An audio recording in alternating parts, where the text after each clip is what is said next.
Okay, now we're at the rear of the Ford F-250 2018. And we'll put on the rear caliper cover. It's very simple, traditional slotted clip.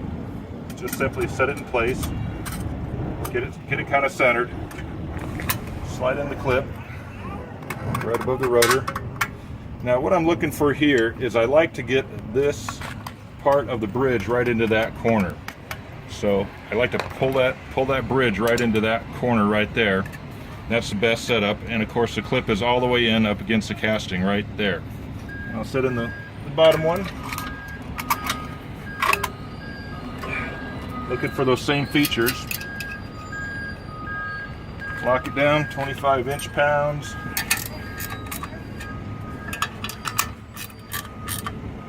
And in 5 minutes you have a nice looking caliper behind the wheel. That's the Ford F-250 2018.